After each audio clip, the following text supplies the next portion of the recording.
Bismillahirrahmanirrahim. Assalamualaikum warahmatullahi wabarakatuh. Perkenalkan, nama saya Muhammad Rahul Taibah dengan NIM B10611911031, program studi Ekonomi Islam dari kelas Ekonomi Islam A. Baiklah, di sini saya akan memenuhi tugas yang diberikan oleh Pak Iman, mata kuliah Sejarah Pemikiran Ekonomi Islam. Di sini saya akan membahas tentang perkembangan pemikiran ekonomi Islam pada masa Muhammad Najatullah Siddiqi di masa Islam kontemporer.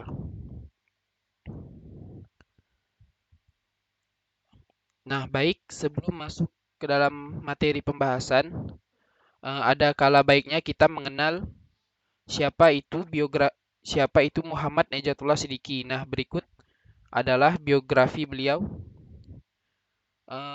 Yang pertama, beliau ini lahir di India pada tahun 1931 dan juga termasuk salah satu ahli ekonomi yang berasal dari India. Nah, jadi Muhammad Najatullah Siddiqi ini merupakan salah satu tokoh yang memberikan kontribusinya pada periode Islam, yaitu tepatnya pada periode kontemporer ini. Dan beliau lahir di Gorakhpur.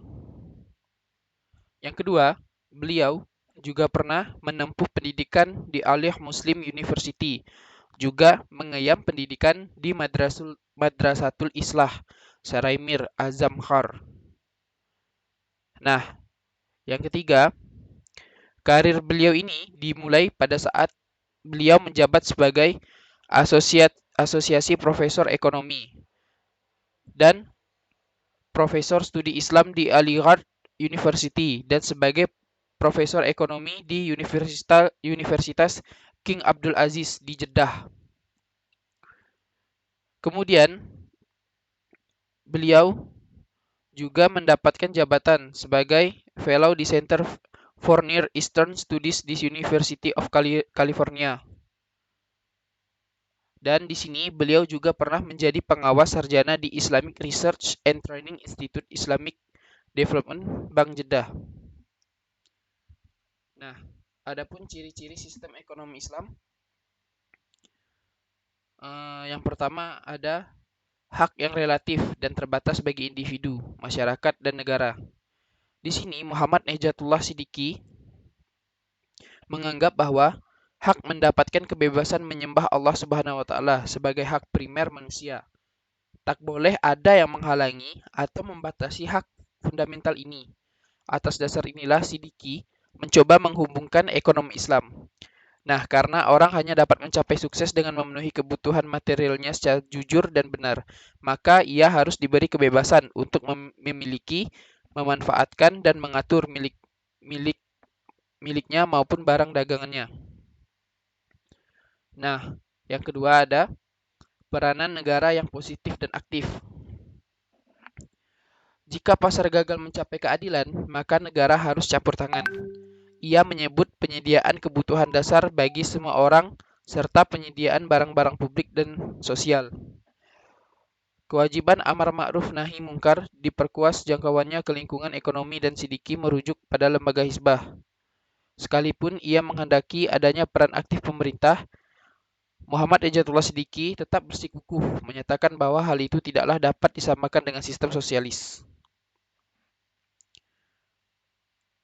Lanjut, ada yang ketiga yaitu implementasi zakat dan penghapusan riba. Nah, di sini Siddiqi tidak memiliki pandangan lain mengenai bunga. Bagi beliau, bunga adalah riba dan oleh karenanya harus dilenyapkan atau dihapuskan. Ia mengusulkan sistem mudharabah sebagai gantinya. Siddiqi merupakan pengkritik paling setia terhadap bank-bank Islam yang ada karena bank-bank itu berkonsentrasi kepada kedua praktik tersebut adalah kelangsungan hidup ekonomis dan hanyalah gunaan dana yang dipinjam.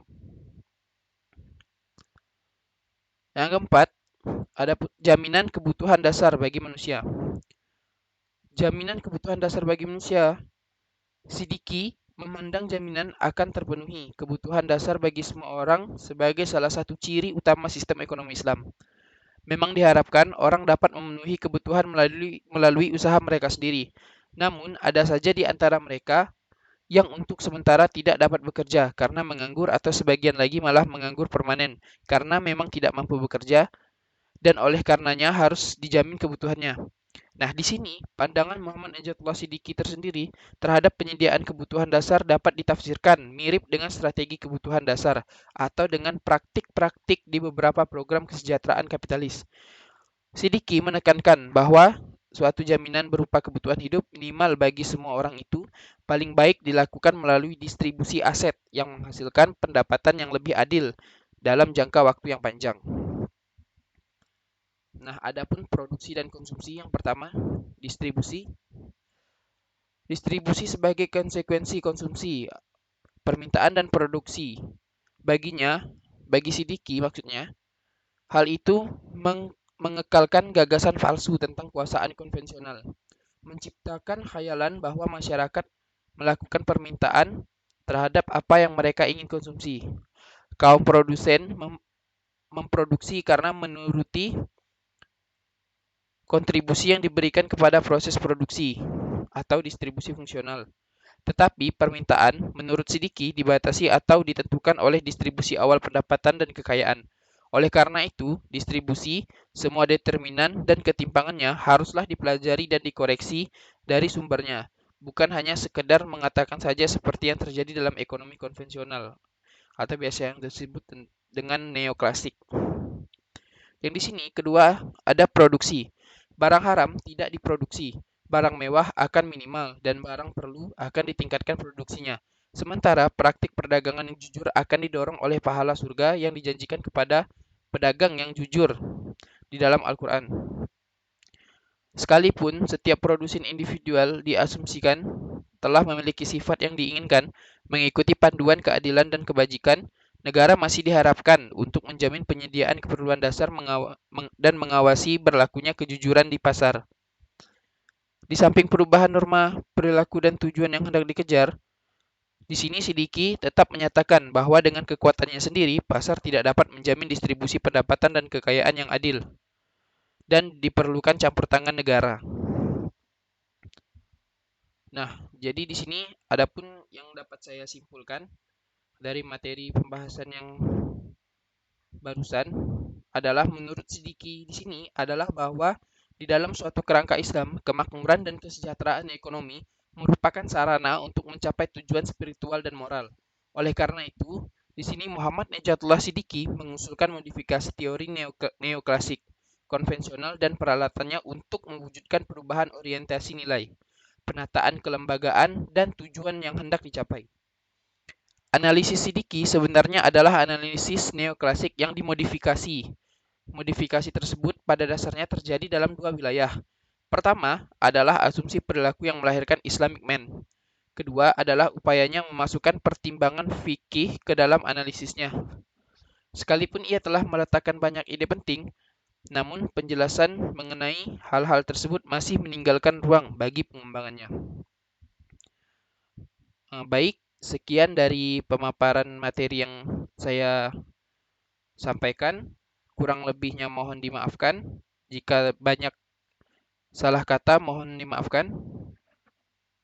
Terima kasih. Wassalamualaikum warahmatullahi wabarakatuh.